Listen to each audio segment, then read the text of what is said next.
Snuggled in a wooden and lush countryside setting, Adare is probably one of the nicest and most picturesque villages in Ireland. Adare got its name from its Celtic translation of Adare, and translated that means the ford of the oak. And this was derived from the combination of two local commodities in abundance, water and woodland. Situated on the River Meg, which is a tributary to the nearby River Shannon, the village dates back at least to the early 13th century. During its long history, Adare, as a strategic location, has been the subject of many conquests, wars and rebellions. The old town of Adare, which stood on the northern bank of the River Meg near the Desmond Castle, was destroyed during the 16th century wars. Almost all of the present village was built in the 19th century.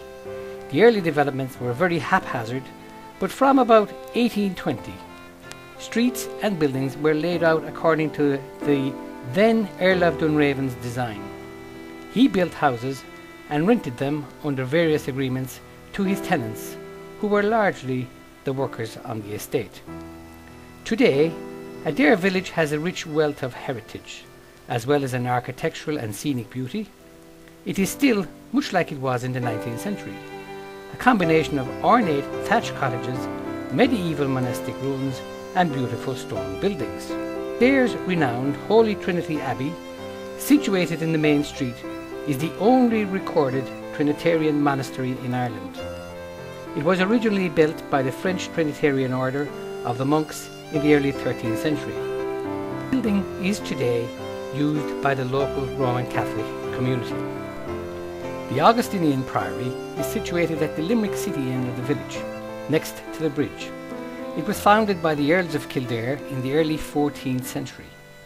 The priory was suppressed and badly damaged during the reign of King Henry VIII. It was repaired and renovated during the early part of the 19th century, also with the help of the then Earl of Dunraven.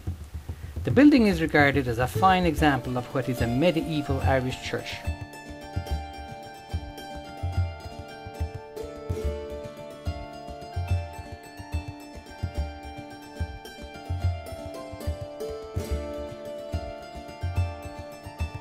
Today, the building is used by the local Church of Ireland.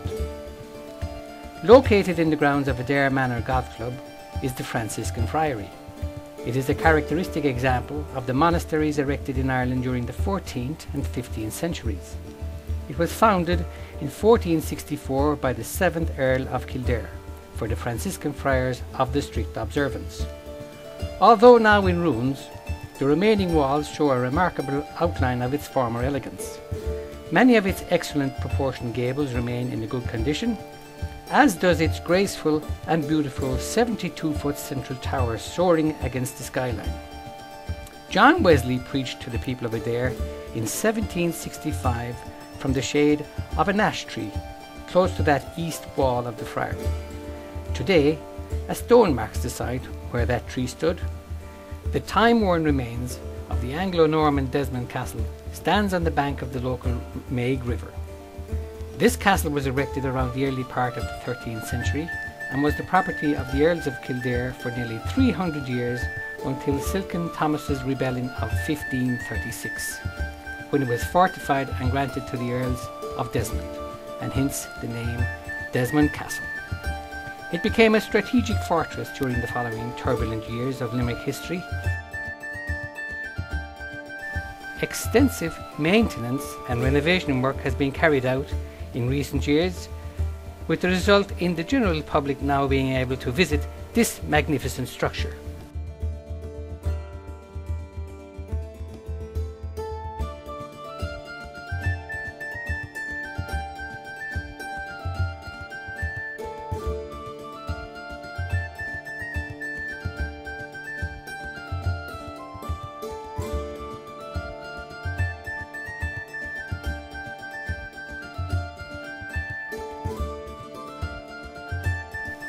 The Adare Manor Hotel includes one of Ireland's finest parkland golf courses, the Adare Golf Club, not to be confused indeed with the nearby and much older established Adare Manor Golf Club. The new facility was opened in 1995 and was the last major golf course to be designed by the legendary golf course architect Robert Trent Jones Sr. Set on 230 acres and 7,500 yards in length, amid beautiful lakes, mature trees, with the River Meg winding its way gently through. This is a considerable challenge even for the best of golfers. This beautifully designed golf course posed a challenging arena for the Irish Open Golf Championship of 2007 and 2008. The mid-May 2007 Championship event will be remembered for the rain and the wind, but most of all for the fantastic win by our own Irish Padraig Harrington, who won the tournament following a sudden death playoff against the Welshman Bradley Dredge. The local people were ecstatic. The 35-year-old Dubliner with his 11th tour victory, and were even more delighted because it had been 25 years since the last Irishman had won the tournament, and that man's name was John O'Leary.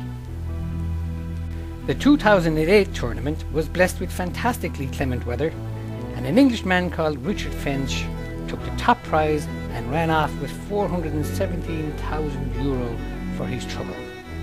It could be said that Richard Finch certainly took the plunge on that day, providing one of the championship's greatest moments by falling into the River Meg after hitting his third shot to the 18th green from the edge of the riverbank. Richard Finch had found his ball lying well enough to go for the green, and it was a feat he achieved brilliantly, only to find his momentum knocked him off his balance and dumped him into the water, much to the amusement of the packed gallery and of the golf fans around the world.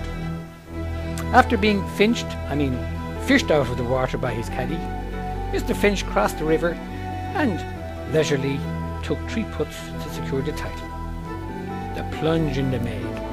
This got fantastic coverage in news and sports televisions all over the world, and still can be seen in many, many television programs to this day.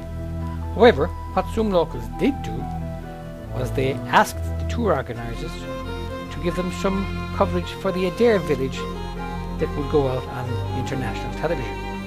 The festival committee facilitated UK TV in this endeavour in no small way. Throughout the weekend of mid-May during the Irish Open for 2007 and 2008, the entire community, local people and business people, got together to develop a programme of festival events that offer a mix of local tradition and culture to all visitors to the village. Such events included a number of art exhibitions featuring local artists, some fantastic indoor and outdoor music concerts, theatre, drama, tradition, and modern dance demonstrations, street theatre and music. There was even a children's reptile zoo. A motorised train provided transport from Adare Manor to the village and back for people wishing to travel and enjoy both the village and the Irish Open at the same time. There was a computer exhibition, evening shopping, and live music in the local pubs. There was a food and craft fair, there was a teddy bears picnic, local historical exhibitions and guided tours. This is just to give you an idea of some of the things that went off. What a festive season was had by all. These additional events and activities throughout the mid-May weekend helped in no way to enhance the already strong community spirit that can be found within the people of Adare village.